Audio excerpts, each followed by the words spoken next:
Hello दोस्तों, नमस्कार। क्या आप एक नई रिटेल शॉप खोलने जा रहे हैं या नई रिटेल शॉप खोलने का सोच रहे हैं और आप ये डिसाइड नहीं कर पा रहे हैं कि कैसी जगह है और क्या क्या बातें ध्यान में रखनी हैं? तो यह वीडियो आपके लिए है। ध्यान से देखिए और समझिए कि एक नई दुकान खोलने से पहले हमको क्या बातें ध्यान में रखनी हैं। कुछ ऐसी बातें बताऊंगा जिससे आपका नुकसान नहीं होगा और आप एक सफल व्यवसायी बन सकते हैं। तो चलिए स्टार्ट करते हैं। आप कौन सी दुकान खोलने जा रहे हैं, आपकी दुकान किस चीज़ की? उसके लिए आप जो भी दुकान खोलने जा रहे हैं, आप उसमें कस्टमर कौन होंगे आपके? जैसे कॉस्मेटिक शॉप अगर कर रहे हैं तो ज़्यादातर ऐसा आंसर रहता है कि लेडीज़ होंगी, 10 साल की 55 साल की लेडीज़ होंगी। अगर आप रेस्टोरेंट खोलने जा रहे हैं तो आप उसमें देखिए। चाय की दुकान खोलने जा रहे हैं, स्टेशनरी की, तो आपको पता है स्टेशनरी दुकान खोलनी है तो स्कूल कॉलेज हो, यूनिवर्सिटी हो, ऐसी जगह पर दुकानें चलेंगी। और स्टेशन वगैरह के आसपास अगर आप दुकान खोलने जा रहे हो तो फास्ट फूड की, खाने नाश्ते की, इन सब की दुकानें चलती हैं। तो आपको इसमें ज़्यादा परेशान नहीं होना है। बस आप पहले ये देख लीजिए कि आपके टारगेटेड ऑडियंस कौन होंगे।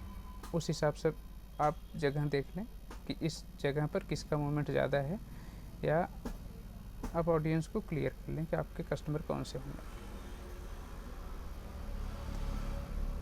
अगर आप चाय की दुकान कर रहे हैं तो कहीं भी स्टॉपेज है, बस स्टॉप है, रेलवे स्टेशन है, ऑटो स्टैंड है, चौराहा है, स्कूल कॉलेज हैं, ऐसी जगह पर चलती हैं। तो आप उससे जगह का डिसाइड कर सकते हैं ऑडियंस को टारगेट करके। और इन सब में एक कॉमन चीज़ है, एक बात कॉमन है कि आप इन सब में सबसे मेन है जो देखेंगे कि ऐसी जगह पर दुकान देखेंगे जहाँ पर आपको बस स्टॉप का ठहराव हो, ऑटो स्टैंड हो, गाड़ियाँ रुकती हों। ऐसा नहीं कि गाड़ियाँ आई और गई। ऐसी जगह पर दुकान नहीं चलती जहाँ पर पब्लिक रुकती हो, थोड़ी देर के लिए रुके, 5 मिनट के लिए, 2 मिनट के लिए वेट कर रही है बस स्टैंड पर, ऑटो स्टैंड पर, लग रहा है बस और ऑटो आने में लेट है, तब तक आपकी दुकान में आ जाए। तो आपको ऐसा होना चाहिए कि दुकान दूर से ही विजिबल हो। 100 मीटर 200 मीटर दूर से आदमी को दिख जाए, हाँ फलाना की दुकान है और इनके यहाँ मिलता है। गली में नहीं जाए, मेन रोड पर आए। दूसरी बात करूँगा मैं, दूसरी बात करना चाहूँगा कि अपनी दुकान का भाड़ा कैसे डिसाइड करें, कितना रेंट देना है। तो रेंट के लिए दोस्तों मैं बताना चाहूँगा आपको कि आप रेंट से न डरें। जितना कम करा सकते हैं, बार्गेनिंग कैपेसिटी है, आप वो सब कराएं, बेशक कराएं, लेकिन आप पैसे के लिए जगह से कंप्रोमाइज़ नहीं करें। आप ऐसी जगह पर दुकान लें जहाँ पर चलती है, रोड है, बढ़िया रोड है, अच्छी रोड है और सामने से दूर से दिखती है। में रहता है, दुकान खोलने के चक्कर में रहता है, जाता है कहीं, सपोज सिर्फ मैं मान रहा हूँ, सोच लीजिए 15,000 रुपये भाड़ा मांग रहे हैं और उसी के बगल में थोड़ी सी अंदर है 10,000 रुपये मांगता है। तो नया आदमी रहता है, एक्सपीरियंस नहीं रहता, पता नहीं रहता, तो वो क्या करता है, चला जाता है 10,000 रुपये में, सोचता है अच्छी है। लेकिन आप जगह के साथ, मैंने बोला जगह के साथ आप कंप्रोमाइज़ नहीं करें, कभी नहीं करें। तो होता क्या है, आप सोचिए, मैं भाड़े को लेके कुछ पॉइंट से क्लियर करूँगा। आप सोचिए, आपको भाड़ा एक अच्छी लोकेशन पर 15,000 देना है और थोड़ी सी कम अच्छी लोकेशन पर, थोड़ा सा अंदर है, गली में है, वो 5,000 रुपये कम देना है, 10,000 रुपये देने हैं। उसके बाद आपको पूंजी पूरी लगनी है, जितना आप लगाएंगे, जो आपका टारगेट है 1 लाख 2 लाख 5 लाख जो भी लगाएंगे, पूंजी पूरी लगनी है। आपको टाइम उतना ही देना पड़ेगा। लेकिन आप सोचिए, सिर्फ 5,000 रुपये भाड़ा के चक्कर में आप एक ऐसा अवसर खो देंगे जहाँ से आपको मोटिवेशन मिलना, आपका बिजनेस ग्रो होने वाला है। आपके यहाँ कस्टमर नहीं आएंगे, कस्टमर बहुत ही कम आएंगे। कस्टमर वहीं जाता है, आपके जैसे बहुत सारे दुकानदार मार्केट में पड़े रहते हैं, कस्टमर वहीं जाता है जहाँ पर उसको सिंपली दिख जाए, अच्छे रोड पे हो, सामने हो, वो वहाँ पर जाता है। तो आपका समय पूरा लगना है, पूंजी पूरी लगनी है, लेबर भी पूरी ही लगनी है। आप स्टाफ रखते हैं, आप खुद रहें, 1-2 आदमी जो भी रहेंगे, आपको पूरी लेबर भी देनी है। तो सिर्फ 5,000 रुपये भाड़ा के लिए आपने 5-6-10 लाख रुपए जो फंसाए हैं, लेबर है और सब सारी चीज़ें हैं, आपका इतना बड़ा इन्वेस्टमेंट है, सिर्फ 5,000 या 10,000 या भाड़े के लिए नहीं सोचना चाहिए मेरे ख्याल से। आप ऐसी जगह का चयन करें जहाँ पर पब्लिक आती हो, दूर से विजिबल हो आपकी शॉप, भाड़े की कोई दिक्कत नहीं। ठीक है दोस्तों, अब मैं बात करना चाहूँगा तीसरी बात करूँगा, आपको कितने दिन मार्केट में रह के ये समझ जाना चाहिए कि हाँ सब कुछ सब कुछ अच्छा चल रहा है। उसके लिए आपका रिस्कोग्राफ आपको पहले डिसाइड करना पड़ेगा। बिना रणनीति के आगे कुछ नहीं हो सकता। आपको एक प्लान तैयार करना पड़ेगा कि आप यहाँ मार्केट में कितने दिन के लिए रहें, 1 साल, 2 साल, 5 साल, आप कब तक किसी भी चीज़ को वेयर कर सकते हैं। आप सपोज कीजिए आपने 1 महीने दुकान चलाई, नहीं चल रही है, 2 महीने दुकान चलाए, 3 महीने चलाए, नहीं चल रही है, आपने बोला यार बिज़नेस अच्छा नहीं है, इसको छोड़ो, कुछ मज़ा नहीं है, नुकसान ही नुकसान है। आपको ऐसा नहीं करना है। अगर ऐसा करना है तो दुकान न खोलें तो ज़्यादा बेहतर है।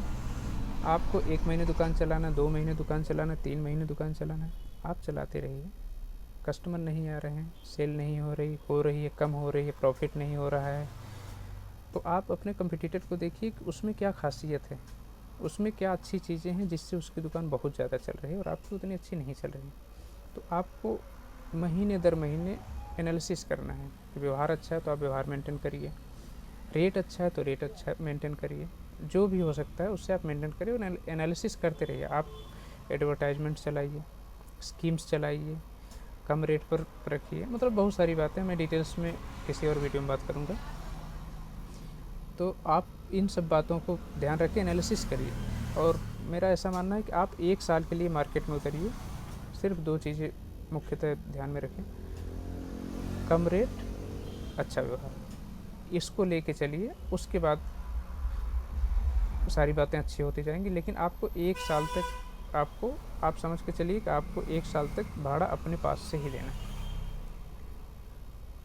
1 साल तक आपको कहीं से अर्निंग नहीं होगी, ऐसा मान के चलिए। 1 साल का आप संभाल सकते हैं तो फिर आप मार्केट में उतरिए, आगे तक जाएंगे। अब मैं एक और बात करूँगा, चौथी बात करूँगा, जो मैं बात करूँगा पटरी की। आपको किस पटरी पर दुकान करनी चाहिए, ये सामान्यतः आपको कोई नहीं बताता, आप कहीं नहीं सुनेंगे, कोई भी गाइड नहीं करता। मैं आपको बताना चाहता हूँ, हालांकि ये बहुत बड़ी बात नहीं, लेकिन फ़र्क पड़ता है।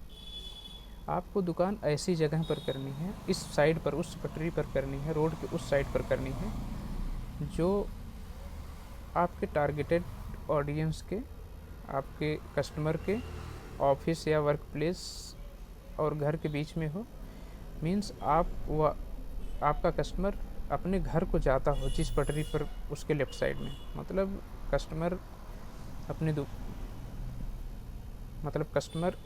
अपने ऑफिस से या काम से या शाम को जब भी वापस लौटता है तो अपने लेफ़्ट साइड से जाएगा, जाहिर सी बात है। तो उसी पटरी पर आपकी दुकान, इस पटरी पर न हो कि वह घर से ऑफिस की तरफ जा रहा है, उस पटरी से ज़्यादा अच्छा है कि वह अपने ऑफिस से घर की तरफ जा रहा हो। नॉर्मली कस्टमर यही करते हैं, शाम को घर जाते टाइम सामान खरीदते हैं। तो अगर दोनों पटरी से आप कंपेयर करेंगे, सब कुछ एक जैसा रहेगा, आमने सामने रहेंगे, तो ऑफिस से घर जाने वाली पटरी वाली दुकानें ज़्यादा चलती हैं। अगर सारी बातें व्यवहार हो गया, रेट हो गया, एडवर्टाइजमेंट हो गया, मतलब सारी बातें अगर समान हैं तो ऑफिस से घर जाने वाली पटरी की दुकानें ज़्यादा चलती हैं। तो दोस्तों, मेरी वीडियो आपको कैसी लगी आप ज़रूर बताएं और कमेंट करें। कोई क्वेरी है तो ज़रूर पूछें।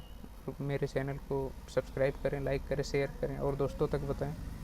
और मैं इससे भी डिटेलिंग में एक पॉइंट पर, छोटे छोटे पॉइंट पर अच्छे वीडियो लाऊंगा। बस आपका सपोर्ट चाहिए, आप सपोर्ट करते रहिए। और आज के लिए फ़िलहाल इतना ही। नमस्कार।